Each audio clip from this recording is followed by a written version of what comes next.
한 여인이 멋진 청년을 만나서 결혼을 합니다.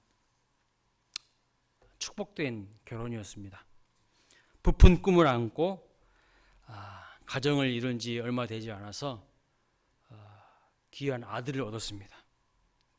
사는 것도 안정되고 때가 쏟아질 무렵 갑자기 남편이 죽습니다. 여러분, 사랑하는 사람을 잃는 것은 이루 말할 수 없는 고통 아니겠습니까? 엄청난 큰 상실감 아니겠습니까? 기둥뿌리가 뽑히고요, 지붕이 무너지는 것 같은 충격입니다. 막막하고 눈물이 앞을 가립니다. 그러나 죽은 목숨 다시 살릴 수는 없고 또 산 목숨은 살아야 되지 않겠습니까? 그래서 허리끈 질끈 동여매고 이 과부로서의 온갖 냉대와 멸시를 이겨내면서 아들 하나 잘 기르기로 작정을 합니다. 손에 굳은 쌀이 박힐 정도로 안 해본 일 없이 고생하면서 정말 그렇게 아들을 키웠어요. 이 여인에게 있어서 아들은요, 희망이었습니다. 때로는 남편 같고 때로는 친구 같은 사람이었어요. 삶의 전부였습니다. 그런데 아들이 자라서 철들고 이제 청년이 될 무렵 아들이 갑자기 남편처럼 죽어버리는 겁니다. 남편 비명 행사하더니 믿었던 아들 녀석마저도 지 아비를 따라서 죽음의 강을 걷는 것입니다. 이 여인이 누굽니까? 오늘 본문에서 말하고 있는 나인성 과부입니다. 오늘 성경 본문은요, 이렇게 죽은 아들을 장례하기 위하여서 이제 성 밖으로 나가는 장면입니다. 그때 마침 성 밖에서 성 안으로 들어가는 무리가 있었습니다. 그 무리가 어떤 무리일까요? 바로 예수님과 예수님을 따르던 제자들이었습니다. 한 무리는 장례를 하기 위하여서 성 밖으로 나가는 죽음의 행렬이었고, 또 한 무리는 복음을 들고 기쁜 소식을 들고 성 안으로 들어가는 생명의 행렬이 딱 마주치는 거예요. 자, 오늘 본문은요, 이 죽음의 행렬과 생명의 행렬이 서로 마주치는 장면을 그림처럼 보여주고 있습니다. 오늘 본문이 우리에게 말씀하는 교훈이 무엇일까요? 여인을 앞세운 이 장례 행렬의 가장 선두에는요, 사단이 앞장서고 있습니다. 아마 사단은 여인의 남편을 죽음으로 붙들어갈 때에 쾌재를 불렀을 것입니다. 지금은 그의 아들마저 죽음으로 붙들어가고 있으니 장례 행렬 앞에서 얼마나 의기양양했겠습니까? 자신이 세상의 왕이라고 그렇게 외쳤을 겁니다. 그러나 사단의 행렬은 뜻하지 않는 벽에 부딪히는 것을 볼 수 있어요. 곧 사람을 살리는 생명의 행렬에 앞장서신 예수님과 만나는 거예요. 예수님과 마주치는 것입니다. 예수님은 지금 죽음의 행렬을 그냥 보고만 있을 수가 없었어요. 그래서 창조자의 주권으로 그 죽음의 행렬을 탁 막아서십니다. 죽음 위에 왕노릇하는 사단과 정면 승부를 펼칠 때가 된 것이죠. 예수님은 가까이 다가가서 그의 간에다가 손을 대십니다. 관이 멈춰서자 우리 주님이 명령을 하십니다. 뭐라고요? 청년아, 일어나라! 그러자 죽었던 청년에게서 호흡이 돌아오고 관에서 일어나 앉아서 말하기를 시작합니다. 정말 눈이 휘둥그레지는 시간이죠.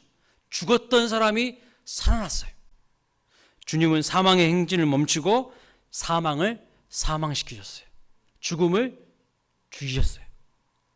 로마서 14장 9절에 이렇게 말씀합니다. 이를 위하여 그리스도께서 죽었다가 다시 살아나셨으니 곧 죽은 자와 산 자의 주가 되려 하심이라. 주님이 죽음의 행진을 막아선 것은 자신이 놀라운 생명의 주님이심을 선포하기 위함이었습니다. 여러분, 믿는 자에게는요, 죽음이 이미 떠났습니다.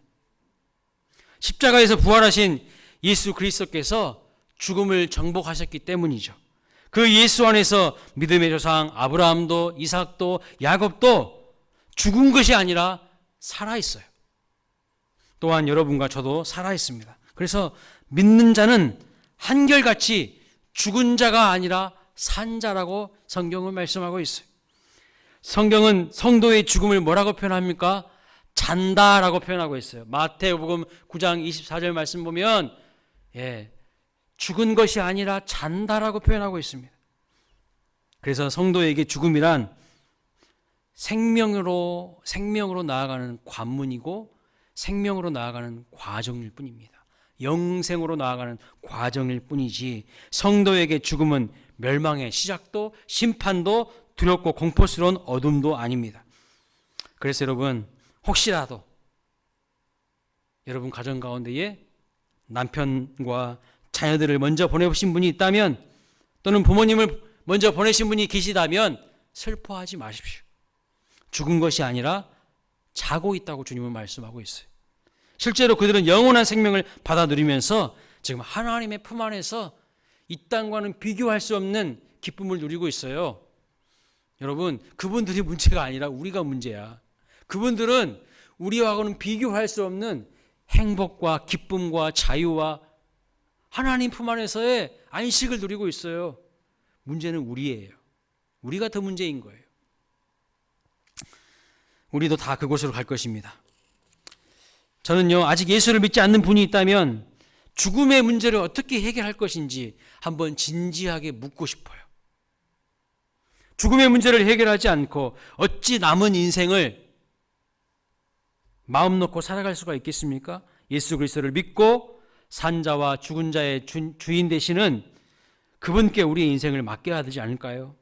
이것이 나인성 과부의 아들을 살리신 이 사건이 주시는 첫 번째 교훈입니다.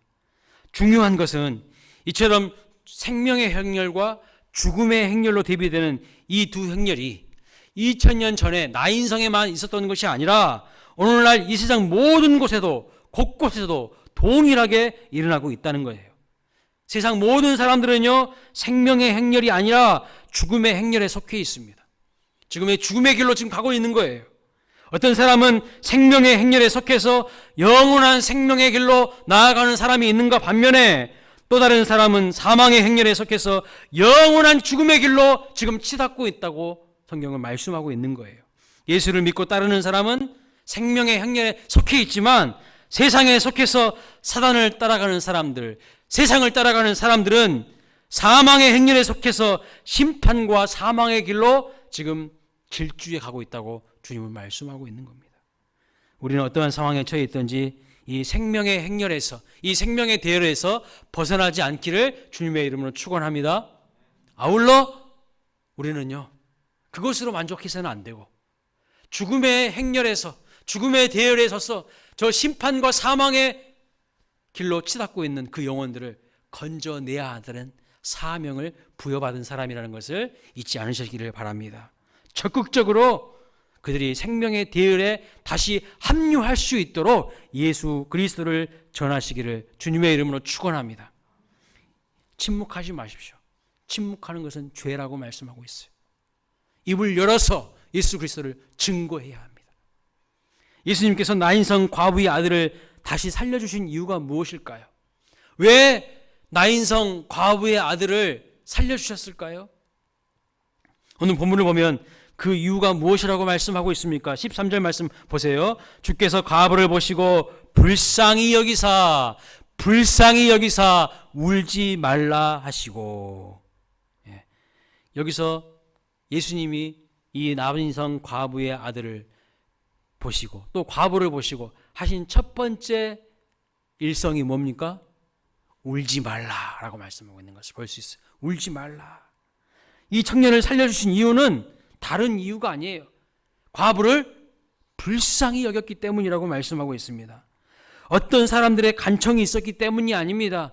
주님, 예수님, 저 과부가 너무 불쌍하지 않습니까? 남편도 어느 날 갑자기 비명 횡사하더니 아들까지 지금 청년 시절까지 잘 자랐는데 이제 정말 행복한 시간을 보내야 되는데 갑자기 이렇게 죽어버린 저 과부가 정말 불쌍하지 않습니까?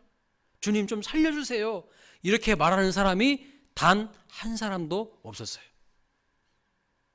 예수님께 간청한 사람이 한 사람도 없었어요.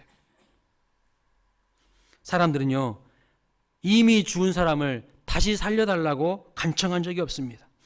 회당장 야이로의 경우에도 딸이 죽기 전에는 딸을 살려달라고 간청했지만 죽은 이후에는 아무도, 그 누구도 아무 말도 하지 않았습니다. 왜냐하면 사람들은 죽으면 모든 것이 끝이라고 생각하기 때문입니다. 이제 다시 돌이킬 수 없다고 생각합니다. 왜냐하면 죽음은 인간이 극복할 수 없는 한계라고 생각하기 때문이죠. 그러므로 이 청년의 시신을 메고 나가는 나인성 사람이나 또는 이 과부가 예수님께 다시 살려달라고 간청하지 않는 것은 어떻게 보면 당연한 것 아니겠습니까? 나인성 과부는요, 깊은 지금 상실감과 절망에 빠져 아무런 희망이 없었습니다. 죽지 못해 사는 심정이었어요. 여러분이라면 어떤 마음이 있었을 것 같으세요? 남편 죽고, 남편이자 친구 같은 아들마저 죽었어요. 무슨 삶의 희망이 있겠습니까? 그래도 뭔가 누군가에게 요청하고 간구한다는 것은요, 작은 삶의 희망의 불씨라도 남아있다는 뜻입니다. 이 여인은 그 어떤 희망도 없었던 거예요. 그러나 예수님은 이 과부를 바라보시고 그녀를 불쌍히 여기사 그 아들을 다시 살리시고 구원하여 주셨어요. 예수님의 긍휼히 여겨주시는 마음, 불쌍히 여겨주시는 그 마음이 아무런 소망 없는 자를 일으켜 주시고 절망과 슬픔 가운데 있는 자를 구원하여 주신 것입니다. 사랑하는 여러분, 우리가 어떤 아픔이나 슬픔으로 인하여서 눈물 흘릴 때에 우리 이런 생각할 때가 많습니다. 하나님은 뭐하고 계시나? 하나님은 내 고통을 모르실 거라는 생각을 절대 하지 마시기 바랍니다. 더욱이 자신의 믿음과 기도가 부족하기 때문에 하나님도 외면하신다는 생각은 잘못된 생각입니다. 왜냐하면 오늘 본문을 보면 예수님은 이 과부나 죽은 아들이 얼마나 선하고 얼마나 경건하게 살았는지에 대해서 묻지도 않으시고 따지지도 않으시고 다만 불쌍히 여기셔서 그 과부의 아들을 위로하고, 과부를 위로하고 죽은 자를 다시 살리는 은혜를 베풀어 주셨기 때문입니다. 자꾸 우리는 내 믿음이 부족해서, 내 기도가 부족해서, 내가 선한 일을 하지 않아서 이런 징계를 받는 거야, 이런 어려움을 당하는 거야, 자꾸 그런 생각을 할 때가 있어요. 그 생각도 건강하지 못한 생각입니다. 이렇게 예수님은요, 평소에 아무런 친분 관계가 없었던 이 과부의 아들도 외면하지 않고 살려주셨다면 예수의 피로 값주고 사신 우리 성도의 눈물을 외면하시겠습니까? 하나님은 하나님의 자녀된 우리의 눈물과 아픔을 절대 외면하지 않으십니다. 우리의 눈물을 닦아주시고 불쌍히 여겨주시는 하나님이심을 믿으시기 바랍니다. 잠깐 이 여인은요, 아들을 잃은 슬픔에 빠져 있었어요. 절망에 빠져 있었어요. 삶의 희망을 잃어버렸습니다. 그러나 그 슬픔을 통해서 오히려 무엇을 얻은 것입니까? 무엇을 얻은 것입니까? 아무것도 얻은 것이 없을까요? 아니요. 그 슬픔과 그 절망의 과정을 통하여서 오히려 영원한 구원의 소망이신 예수님을 새롭게 만나고 새롭게 발견하는 은혜를 입은 것을 볼 수가 있어요. 만약 이런 슬픔이 없었다면 과연 예수님을 제대로 발견할 수 있었을까요? 제대로 믿을 수 있었을까요? 인간은요, 그렇게 선한 존재가 아닙니다. 가만히 내버려 두면 알아서 예수님 믿는 존재가 아니에요. 하나님의 불쌍히 여기시는 그 은혜를 경험할 수 있었을까요? 아닙니다. 오히려 슬픔은요, 하나님을 만날 수 있는 소중한 통로이자 기회가 되는 것을 알 수 있어요. 여러 가지 인생의 슬픔을 통해서 상실감 가운데 있는 우리 광일교회 성도님이 계시다면 그 슬픔이 슬픔으로 끝나지 않기를 주님의 이름으로 축원합니다. 그 슬픔 너머에서 우리를 기다리시는 예수님을 반드시 만나시기를 주님의 이름으로 축복합니다. 그래야 그 슬픔은요, 온전히 치유되고 그리고 온전히 믿음으로 해석될 수가 있는 거예요. 그 슬픔 너머에 예수님 주시는 진정한 기쁨을 누리는 우리 모두가 되시기를 주님의 이름으로 축복합니다. 오늘 우리가 예수 그리스도의 사랑을 전하지 못하는 이유가 무엇일까요? 우리가 예수 그리스도의 사랑을 전하지 못하는 이유, 많은 이야기를 합니다. 많은 핑계를 대고 많은 합리화를 합니다. 성경을 잘 몰라서요. 배운 게 없어서요. 바빠서요. 다 핑계고요. 다 합리화하는 거예요. 사실은요, 이게 없어서 그런 거예요. 불쌍히 여기는 마음.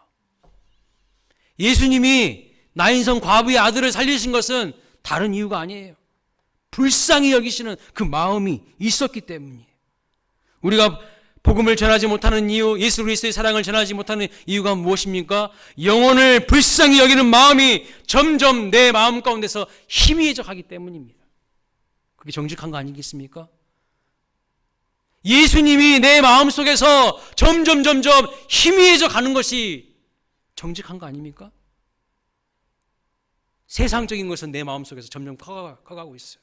세상의 욕심, 세상에서 편안하게 사는 거, 세상에서 안일하게 사는 거, 그것은 내 안에서 점점 커가요.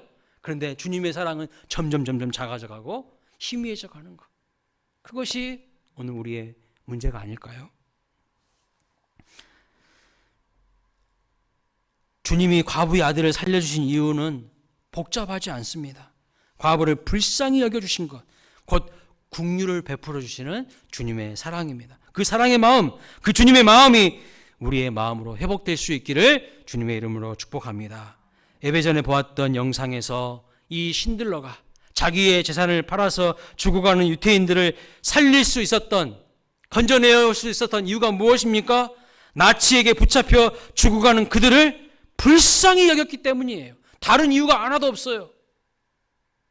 그리고 내 차를 팔았더라면 더 많은 나치에게 붙잡혀가는 그 유태인들을 건져낼 수 있었을 텐데, 한 영혼이라도 더 건져낼 수 있었을 텐데, 안타까워하면서 눈물 흘리는 신들러의 모습을 보았습니다.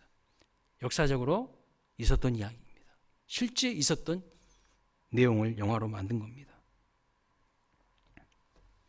신들러가 유태인들을 살릴 수 있었던 이유는 다른 게 아니에요. 영혼을 불쌍히 여겼기 때문입니다. 영혼을 사랑하는 마음이 있었기 때문입니다. 자, 이 과부와 그 아들을 향한 예수님의 불쌍히 여기심, 즉 예수님의 사랑이 그러면 어떠한 행동으로 드러나고 있는지를 보시기 바랍니다. 14절 말씀 보세요. 같이 한번 읽어볼까요? 시작. 가까이 가서 그 간에 손을 대시니 맨 자들이 서는지라. 예수께서 이르시되 청년아 내가 내게 말하노니 일어나라 하시매. 예수님께서 그 죽음의 행렬 안으로 가셔서 관에다가 뭐 하셨어요? 손을 대셨어요. 여러분, 이것이 쉬운 행동 같으십니까? 어려운 행동 같아 보이십니까? 이것은요, 그 당시에 관례로 봤을 때 엄청난 파격적인 행동이에요. 쉽게 할 수 있는 것처럼 보이죠, 우리는? 아니요. 이거는 정말 어려운 행동입니다. 왜냐하면 율법과 당시 관례를 뛰어넘는 액션을 취하신 것인데, 어느 나라나 어느 사회나 죽은 시체를 만지고 죽은 자를 가까이 하는 것은 금기사항이거나 모두가 꺼리고 회피하는 일입니다. 그래서 과거에 우리나라에서도 장의사 알죠? 장례를 치르는 그 일을 하는 장의사는요, 천대받는 직업 중에 하나였어요.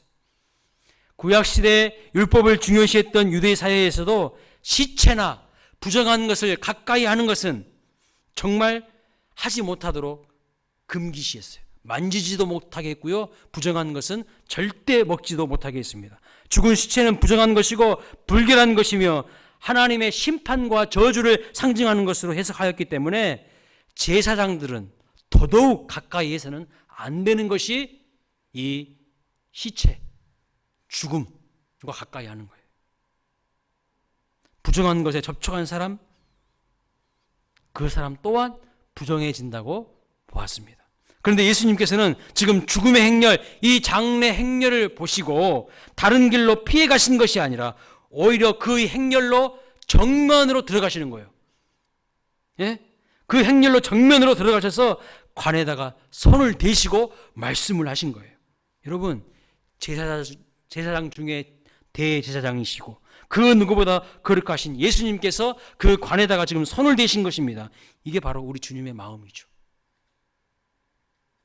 많은 사람들은 그 죽음의 행렬, 장례 행렬을 보면서 도망가요. 회피해요. 꺼려합니다. 그런데 주님은 그렇지 않아요. 죄와 사망의 굴레 가운데서 생명 얻는 그 영혼들을 살려내기 위해서 그 거룩하신 예수님이 친히 그 가운데로 들어가셔서 죽은 시체를 담고 있는 그 관에 손을 대시는 거예요. 여러분, 이것이 오늘 우리에게 무엇을 요구하시는 메시지일까요? 우리도 예수님처럼 슬픔과 애통이 있는 곳으로 나아가서 그들을 불쌍히 여기고 예수님의 이름으로 손을 대고 주님의 사랑을 나타내라고 말씀하시는 거예요. 내 고정관념으로 회피하지 말고 예수 생명이 없는 그 사람들에게 다가가서 참 주님의 마음으로 손을 내밀라고 주님이 말씀하시는 겁니다. 참 생명과 기쁨의 근원 되시는 예수님을 증거할 수 있기를 주님의 이름으로 축원합니다. 저 사망의 대열로 죽음의 길로 치닫고 있는 영혼들 수수방관하고 모른 척만 하고 계실 겁니까? 아니면 이 작은 몸이지만 나아가서 손을 내밀어 그들을 건져내기를 원하십니까? 마지막으로 예수님은 이 죽은 과부의 아들, 이 청년에게 무엇을 행하시고 있는 것을 알 수 있습니까? 말씀하시는 거예요. 명령을 하시는 것을 볼 수 있어요. 14절 말씀을 보십시오. 예수께서 이르시되 청년아 내가 내게 말하노니 일어나라 하시매. 예수님의 첫 번째 일성은 울지 말라 하신 거였죠. 두 번째 말씀은 뭡니까? 일어나라 라고 말씀하고 있는 것을 볼 수 있어요. 15절 말씀 보면 죽었던 자가 일어나 앉고 말도 하거늘 이렇게 말씀합니다. 예수님의 말씀 한마디에 죽었던 자가 마치 아침에 잠에서 깨어나는 사람처럼 벌떡 일어났습니다. 복음서를 보면요, 예수님께서 죽은 사람을 살리신 사건이 3번 등장하죠. 오늘 본문에 과부의 아들 외에도 회당장 야이로의 딸을 살리셨고 죽은 나사로를 살리셨습니다. 그런데 이 3번의 기적 사건에는 하나의 공통점이 있어요. 그것이 무엇일까요? 예수님께서 죽은 자를 살리실 때에 주님께서 하신 공통적인 행동이 있어요. 그것이 무엇이냐면요, 죽은 자에게 다가가셔서 말씀하신 거예요. 말씀하신 거. 여러분 한번 생각해 보세요. 그냥 일반적인 사람들이 가가지고 죽은 사람한테 가가지고 일어나라 그러면 우리는 어떤 생각을 할까요? 저것이 드디어 미쳤구나. 에? 제정신이 아니네. 죽었는데 뭘 죽은 사람한테 말을 해? 그러지 않겠습니까? 자, 마가복음 5장 41절 말씀 보면 회당장 야이로의 딸을 살리실 때 주님이 뭐라고 말씀하셨습니까? 달리다굼 이라고 말합니다. 무슨 뜻이죠? 내가 내게 말하노니 소녀야 일어나라 이런 뜻이에요. 또 요한복음 11장 43절에 보시면 죽은 나사로를 살리실 때에는 뭐라고 말씀하십니까? 나사로야 나오너라 나오라 큰 소리로 말씀하셨습니다. 성경은요 분명히 주님께서 죽은 자를 향하여 말씀하셨다고 기록하고 있어요. 그리고 그 죽었던 자들은 한결같이 자기에게 하시는 주님의 말씀을 듣고 그 음성을 듣고 일어났다라고 표현하고 있어요. 이것이 무엇을 의미하는 것일까요? 하나님 앞에서는 그 어떤 것도 결코 완전히 죽거나 사라진 것이 아니라는 뜻입니다. 즉 인간의 눈에는 죽은 것으로 보여도 하나님 앞에서는 살아있으며 인간의 눈에는 완전히 사라진 것처럼 보여도 하나님 앞에서는 여전히 존재한다고 말씀하는 거예요. 무엇을 말씀하시는 겁니까? 우리의 슬픔도 우리의 절망도 우리를 가장 비참하게 하는 죽음까지도 주님의 말씀의 능력으로 회복할 수가 있다는 거예요. 믿으십니까? 믿으신 분이 2분만 계시는 것 같아요. 네.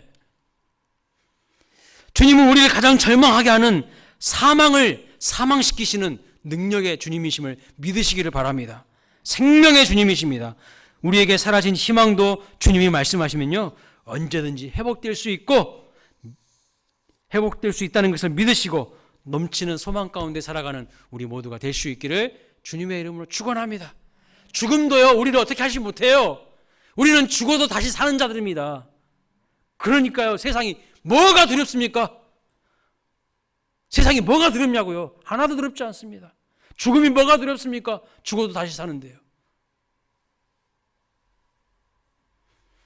주님이 말씀하시면요, 죽은 자가 일어나요. 주님의 말씀은 생명력이 있고 능력의 말씀, 말에 힘이 있습니다. 능력이 있습니다. MBC에서 몇 년 전에 말의 힘이라는 내용의 프로그램을 방송한 적이 있습니다. 실험을 한 거예요. 말이 어떤 힘이 있는지를 실험을 한 겁니다. 그래서 밥을 넣고 실험을 했어요. 그래서 모든 조건을 동일하게 하고 한쪽 밥에다가는요, 계속 좋은 말, 긍정적인 말을 계속 들려줬습니다. 또 한쪽 밥에다가는요, 막 욕을 퍼부어 대는 거예요. 계속 안 좋은 욕. 여러분 막 상스러운 그 욕 있잖아요. 그 욕을 계속 들려주는 거, 퍼붓는 거예요. 그런데 여러분, 어떤 신기한 현상이 일어난 줄 아십니까? 좋은 말, 긍정적인 말, 소망의 언어를 들었던 밥은요, 오랜 시간이 지났어도 잘 보존이 돼요. 그리고 이제 너무나도 오래되었으니까 곰팡이가 피긴 피는데, 어떤 곰팡이가 피냐면 흰 곰팡이가 피어요. 모양도 되게 아름다워 보여요. 그런데 저주에 가까운 욕설을 들었던 이 밥에서는요, 어떤 일이 일어나냐면 아주 검은색의 더러운 곰팡이가 피어요. 그리고 밥이 썩어버렸어요. 이것을 딱 그 MBC 말의 힘이라는 방송에서 보여주는데, 얼마나 말이 힘이 있는지를 알려주는 거죠. 여러분이 유튜브에 말의 힘 한번 쳐보세요. 검색해 보세요. 그러면 그 방송한 내용들이 다 나옵니다. 또 2016년도에는요, KBS에서도 비슷한 실험 내용을 방영하였습니다. 이번에는요, 양파를 가지고 실험을 했어요. 모든 조건을 동일하게 하고 단 한 가지 다른 조건으로 관찰을 했습니다. 한쪽에는 좋은 음악을 양파에게 계속해서 들려주었어요. 또 다른 쪽 양파는요, 욕을 계속해서 들려주었어요. 막 상스러운 욕 있지 않습니까? 막 우리 막 싸울 때 절대 해서는 안 되는 막 그런 더러운 말들, 막 상스러운 욕을 거침없이 들려줬어요. 그리고 어떻게 변화되었는지를 관찰했어요. 다른 조건은 딱 그거 하나밖에 없어요. 모든 조건 다 동일하게 한 거야. 그런데 어떤 결과가 나타났을까요?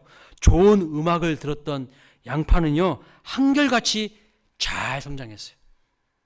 하나도 성장하지 못한 양파가 없어요. 다 줄기가 20cm 이상 성장했어요.